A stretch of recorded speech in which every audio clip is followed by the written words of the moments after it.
Now, I was trained as a photographer. I spent 2 years at photographic college. I wanted to learn the technique of photography, not what to take, but what to do when you're taking it, whether the photograph would come out, how you develop it, how you enlarge it. This is the days of black and white. Now, this is an important point. This is photographic film. This is what was used on Apollo. So I knew about photographic film. This is black and white photographic film, which you put into a camera, take the pictures, and then put it through a developer. That's photographic film. It's not digital. This is the key point. Digital cameras didn't come along until 1975, well after Apollo. So it was all done on photographic film, and all the film, the Maurer 16mm film cameras used photographic film as well. So I knew enough about photographic film and what it could and couldn't do. So I looked at the pictures. I had to go out to an astronomy show in London to buy a set of postcards of the Apollo photographs. Now, these are over 30 years old. That's Apollo 15, that's Apollo 11. And I looked at these pictures and I thought, I can see what he's talking about. There's something a bit weird about them because they're very good. Now, it's not a problem with them being very good. By that time, I discovered what it was, what the conditions were on the moon where these photographs were taken, and the conditions under which they were taken, and the camera that was being used, the Hasselblad 500 EL electric motor drive, which didn't have a viewfinder, because you couldn't get your head down close enough on a Hasselblad, it's in the top of the camera.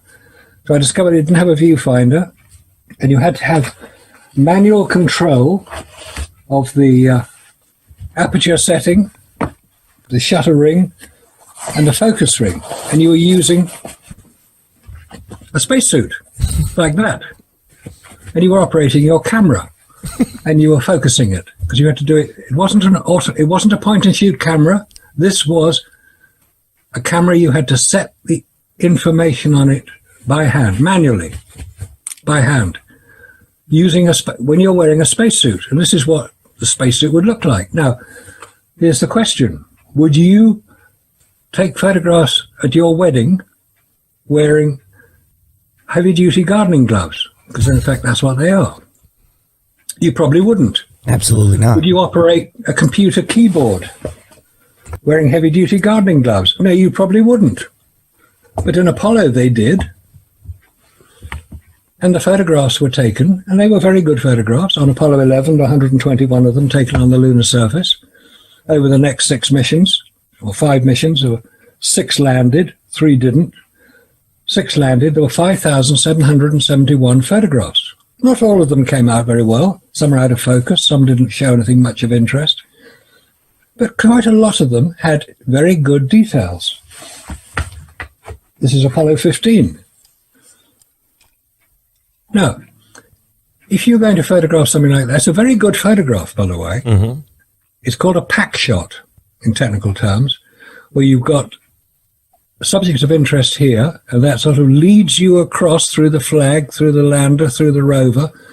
Your eye is taken across. You hardly need a caption. You know what you're looking at. Man on the moon. And then you've got the famous photograph of Buzz Aldrin. I looked at these, I say, these were 28 years ago I bought these, and I looked at them, and the more I've looked at them, the more I realize that they are not taken on the moon. They couldn't have been taken on the moon. We'll come to the main reason why they couldn't have been, aside from the fact that you can't use the camera wearing heavy-duty gardening gloves and get that sort of accurate focusing, accurate aperture setting, accurate shutter speed setting. The little rings on the front of the Hasselblad camera. Yeah, it was a wide-angle lens that was used, very good lens. Zeiss made them in what was then East Germany. It was operated using basically small batteries in the motor drive. Now, what's the temperature on the moon? In sunlight, it's 250 degrees Fahrenheit. That's hot enough to cook a chicken at. In the shade, it's minus 100 degrees Fahrenheit, colder than anywhere you can find here on Earth. The coldest temperature on Earth is in Antarctica and in Siberia, minus 80 degrees centigrade. But on the moon, it's colder than that. You probably read stories of photographers in Antarctica having trouble keeping their cameras warm. Well, so before you keep going, Marcus, I actually went to a Chiefs playoffs game against the Patriots. It was the AFC Championship game, and I had my P900 with me. And it was so cold that day. I remember the ticket prices went super low, and we ended up going to the game. Or it was me and my brother. I don't think you went. My P900, the battery drained extremely fast. And I was only able to get like a quarter's worth of pictures. I had a full battery, made sure it was charged. I'd taken it many times. And I want to say it was probably like 10 to 15 degrees Fahrenheit. My $1,000 camera wasn't able to keep up with that type of weather, 15 degrees Fahrenheit. So sorry, I just wanted to bring that up. That's a good point, because it compares quite interestingly, quite favorably with the conditions on the moon. Now, I said there was another problem on the moon with photographs. And I'll keep bringing this up because this is a key to this whole Apollo, photographic film. If you take photographic film to the moon, what will happen to it? It will disintegrate, because on the moon you have what's called a vacuum.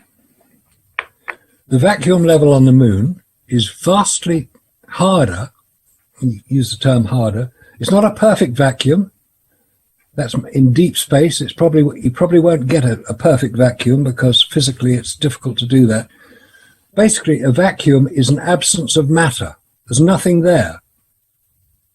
So if you put photographic film into a vacuum, which is what happens on the moon, the emulsion on which the sensitive photographic material is coated, on the back of it is a plastic backing. The photographic emulsion, which records the image, because it's light sensitive, that's why if you look there, it's a different color because it's been exposed for longer. If you put photographic film on the moon, it will basically be destroyed. How do we know this? There's some friends of mine in Canada, friends of Randy's actually as well, who went out and bought a commercial vacuum chamber, about the size of a small dustbin, about 3 or 4 foot high, 2 foot diameter.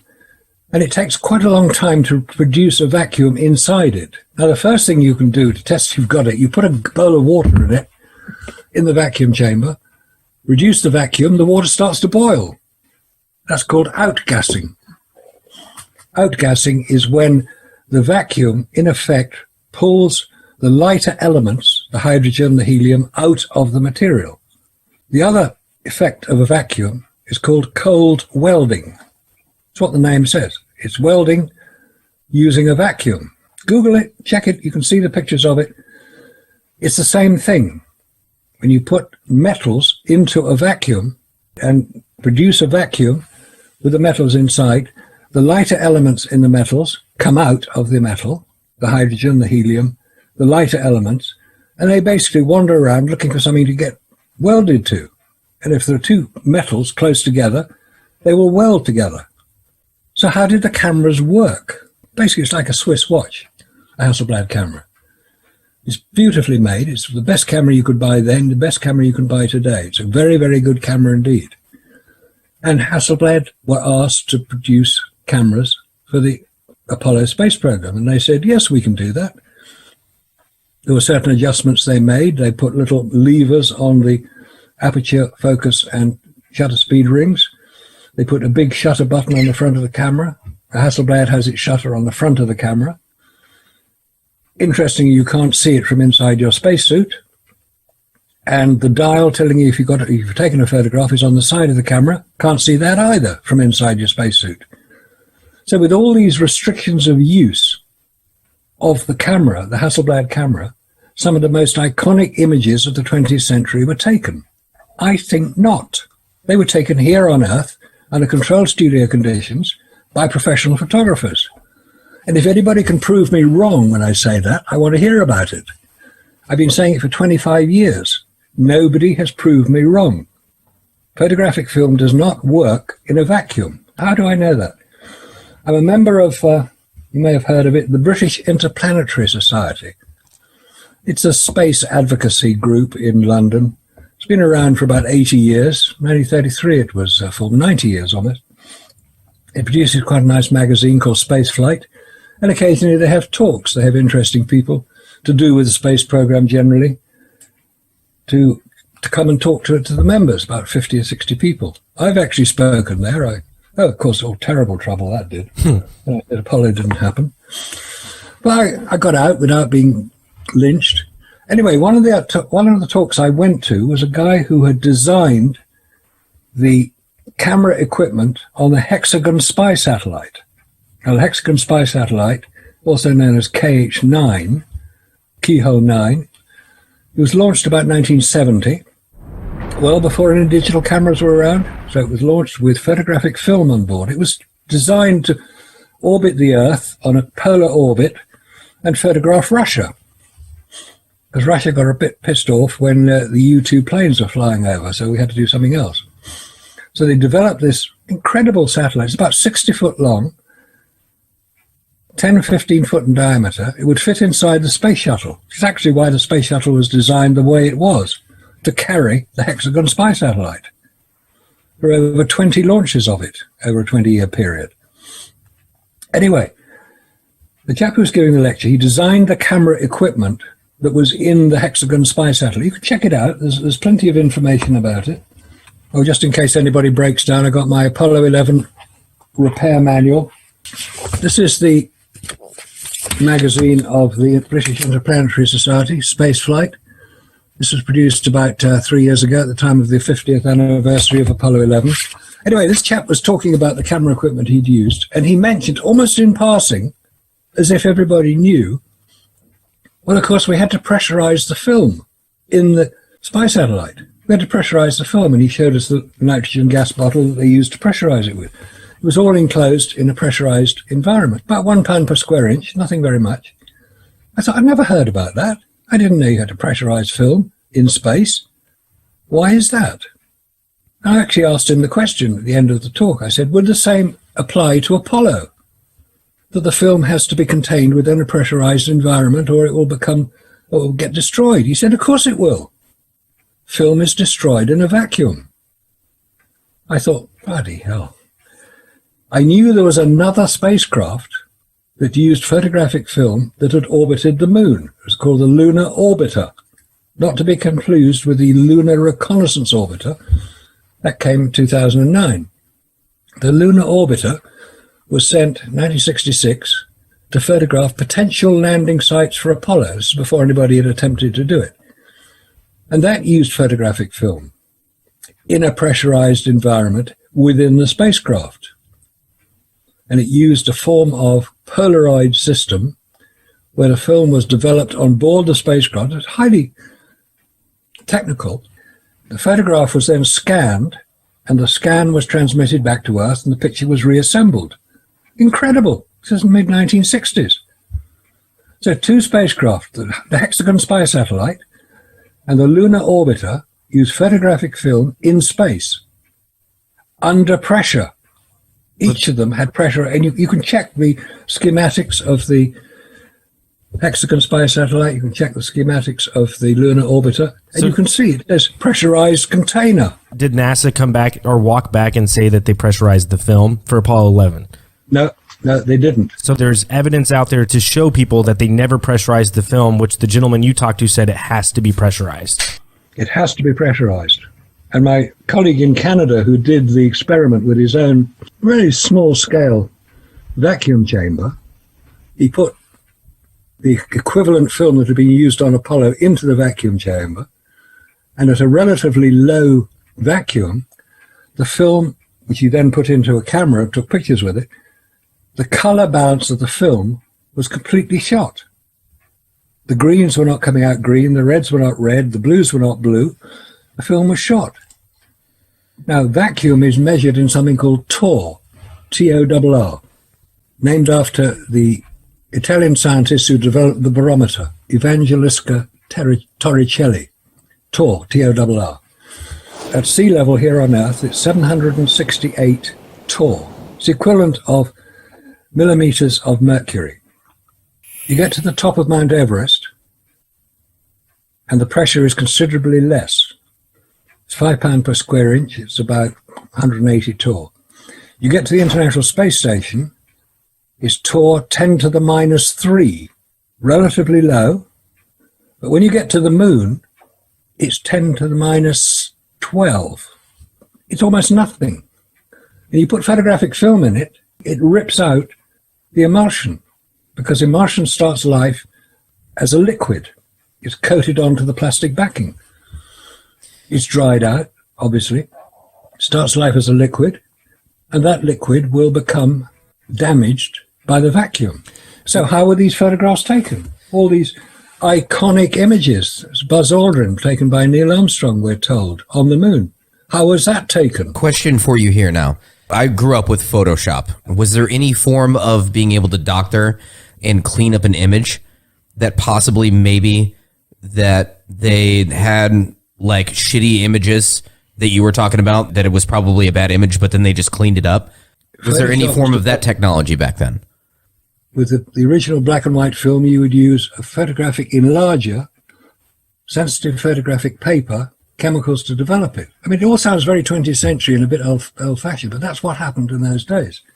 Is there any belief in your mind, or heard an expert say that, yeah, these were poorly taken photos, but it was just re-enhanced for the public through some kind of doctoring just to brighten it or polish it? Where do they have these photos at, Marcus, of the original prints of the photos from the moon landing? Where are they at? In the Johnson Space Center, in climate-controlled vaults. Nobody has seen them. What they did when they developed them, they took prints off them, or duplicates. Hence the term dupe.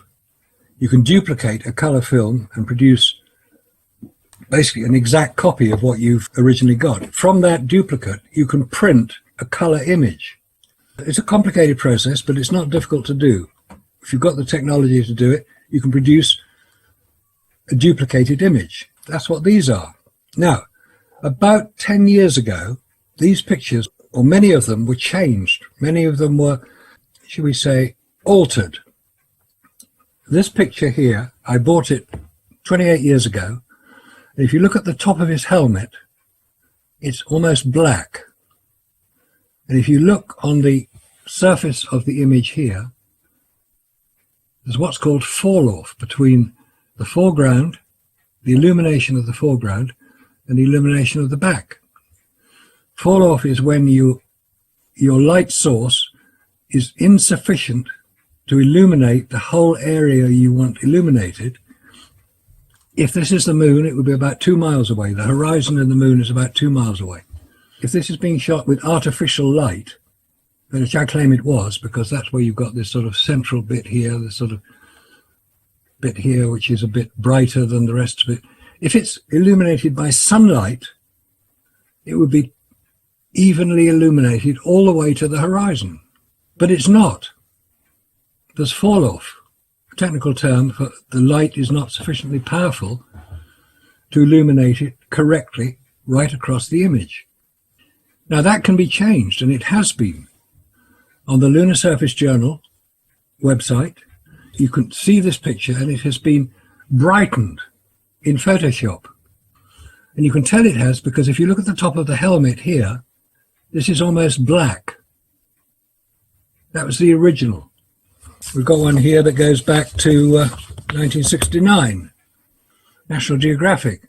Look at the top of the helmet, it's almost black. The more recent images are quite grey, because they've reduced the contrast to try to hide what a lot of people have been pointing out to dear old NASA, never a straight answer, dear old NASA, that the fall-off in the image is indicative of a studio shot. After you pointing everything out, it seems so obvious that I'm surprised more people aren't talking about it. I know people have been talking about the lunar landing and it being fake and all this for a long time, but the big thing that got me, that to me personally should be common sense, before you even went into the detail about the emulsion on the film, and before you went into talking about a vacuum and everything, but as soon as you pulled that up, before going into the science of it, I instantly knew, as I feel like every common man should, that there's no way that survives the vacuum of space. Like the moment you pulled it up, I was like, everything it takes to develop film, like hard film or whatever, and all that, and like the dark room and all this science behind it and everything, I'm like, there's no way that that would work in space with extreme temperature changes, a vacuum, all of this stuff. Even like I said, before you brought up those facts, that kind of hit me instantly. And I was actually going to ask you about it. That was going to be my question, but you went ahead and answered everything. And I'm like, I feel like that should be relevant to the average layman. I was born in 89. It's like, you're just told you went to the moon and, hey, just believe this. This is what we did.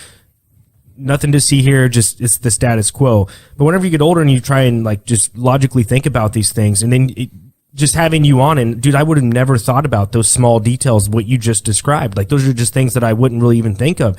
What you're bringing to the table is something simple that you can put in front of someone's face and say, hey, refute this, and anyone with an average IQ can understand this, is what you're bringing to the table.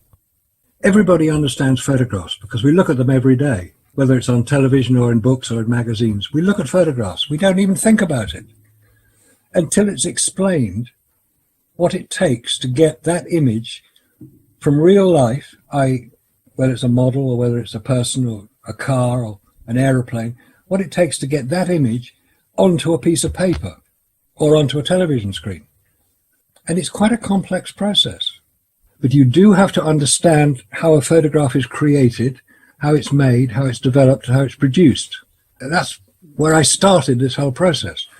Man, if you really thought this through and if you had enough time, you'd be able to work some stuff out, like pressurizing the camera. They could have came out with something that actually pressurized the camera to where this made sense. That's where all the information is. And you're quite right. They did rush it. They didn't get everything right. The time of Apollo, this is late 60s, early 70s. The first Apollo mission was Apollo 8 in 1968. The last one was Apollo 17 in 1972. I was born in 1942, so I'm well up to understanding what's going on. They made mistakes. They didn't expect somebody 50 years later would be able to examine it on a computer screen with high definition and see some of the problems that were omitted. Now, you can say, well, where did they do all this?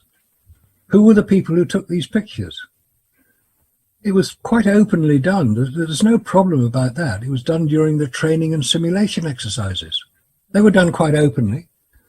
Hundreds of hours of training and simulation exercises. Each of the Apollo missions was simulated in real time. Apollo 11, for instance, lasted 8 days. So there was a simulation for 8 days. And they had different teams coming into Houston Control Center. Apollo 12, similar sort of time. Apollo 17 was 72 hours.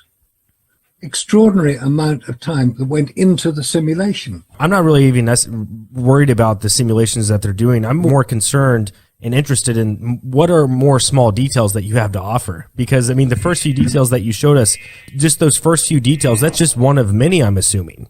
And what other small details are we missing here? I'm sorry, I don't want to backtrack, but to me, I think that's the most important thing.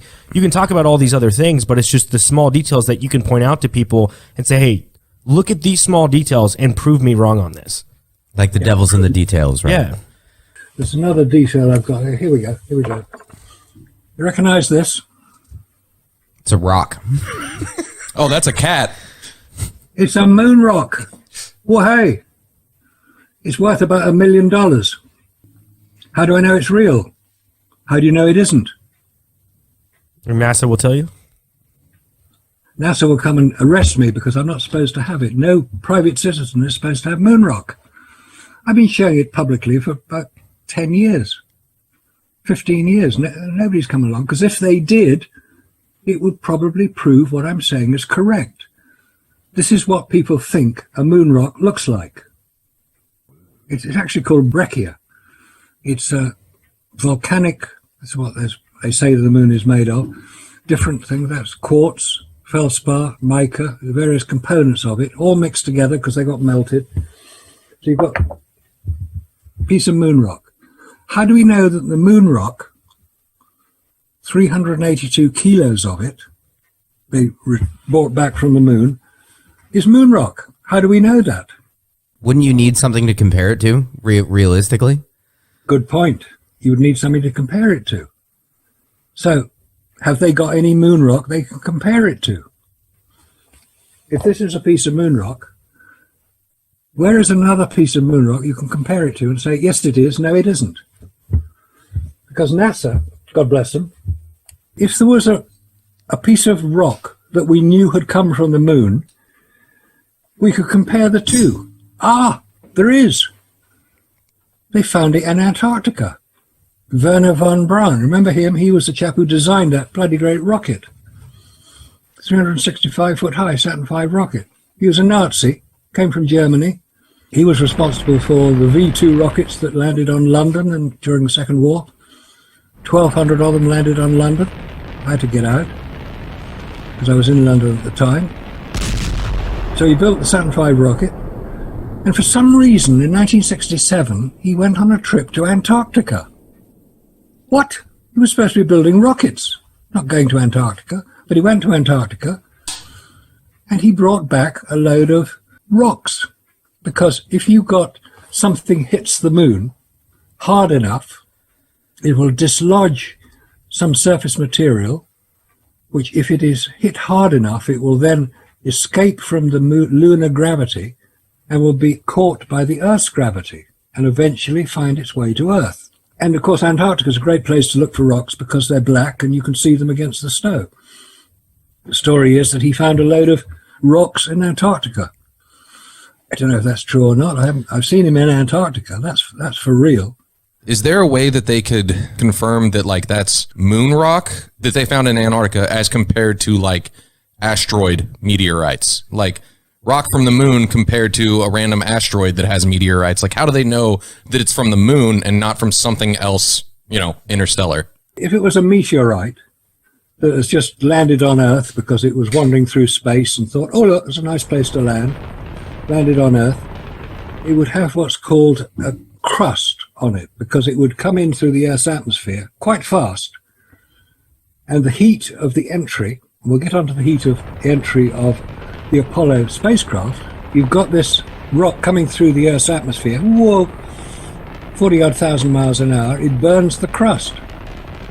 And that's how you can tell if it's a meteor, I'm told. But you can take the crust off. It's not difficult. Maybe the crust was taken off. Who knows? Which, by the way, you can buy fake moon rock. There are companies that sell it, put in artificial moon rock, and you can do it. That's what Tom Hanks used when he did his From the Earth to the Moon miniseries. He bought several tons of this stuff and spread it out on the studio floor so it looked like the moon. Do you know the real story of Apollo 13? Do you know what really happened? No idea. 13? I mean, if you've seen the Tom Hanks film, you've got a pretty good idea. You know, they launched up, they got about halfway to the moon, oxygen tank explodes. Oh God, we've got a problem. And so they have to go on around the back of the moon, come back, and everybody's getting very overexcited, and they have to jury rig up their lithium dioxide crystal scrubbers to make sure they don't die from carbon dioxide poisoning. And they land back, and they're all heroes and get met by the president, and it's all wonderful. What's the real story of Apollo 13? What really happened on Apollo 13? Okay, Apollo 13 launched on April the 11th, 1970. Check, that's quite easy. Bloody great rocket takes off. 2 minutes after it takes off, it disappears from sight. We have to rely on NASA to tell us what's going to happen next. And it goes 2 orbits of the Earth, and then it translunar injection, off it goes to the moon. That's the official story. What you don't often hear about is the Soviet Navy were conducting naval exercises in the Bay of Biscay at the same time. The Bay of Biscay is north of Spain, west of France. It's a big area of water called the Bay of Biscay. It's very rough, and the Soviet Navy, the Northern Fleet, based in Murmansk in northern Russia, were conducting exercises. This is quite routine stuff, nothing unusual about it at all. And in part of that exercise, they found an Apollo command module floating in the water. What the hell is going on? Hasn't been reported missing. Did it just fall off the side of a ship? Anyway, the Soviet Navy hauled it on board, took it back to Murmansk. 6 months later, the US Coast Guard cutter South Wind was paying a courtesy visit to Murmansk, and they collected this command module from Murmansk. There are pictures of it. on the front of the ship, the South Wind, US Coast Guard cutter.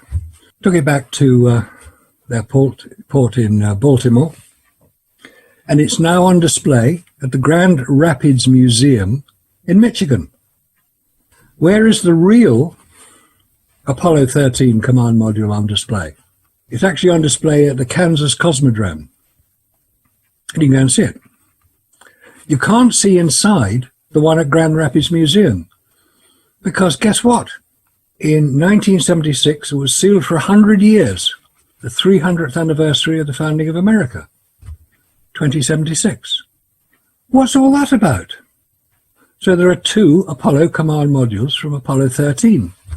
Why was that command module, whatever it is, whether it's called a boilerplate, i.e. a practice command module, boilerplate BP1227, that's its official title, it was never reported missing. There's another interesting area, which maybe we haven't touched on quite so much yet, is if Apollo was faked from the beginning, why was it faked? Go back to the late 1960s. What's happening in America in the 1960s? Vietnam. Vietnam, getting very unpleasant. You've heard of the My Lai massacre? Mailai, My Lai. It was 500 Vietnamese civilians were shot by American troops, deliberately. Why did the Vietnam War start? What's that all about? Communism, right? That's the story. The flashpoint for the start of American invasion of Vietnam was what's called the Gulf of Tonkin incident. The Gulf of Tonkin is off the coast of North Vietnam. And what supposed to have happened was that several North Vietnamese torpedo boats attacked American ships. One of them was the USS Maddox. The commander of the USS Maddox was a guy by the name of Admiral George Morrison. You might have heard of his son, Jim Morrison. That's crazy. No. Then we get into Laurel Canyon. Heard of Laurel Canyon? I've heard of Laurel Canyon. I don't remember the story. Okay, it's north of Los Angeles. It's the links between the American intelligence services and the military, specifically the civilians.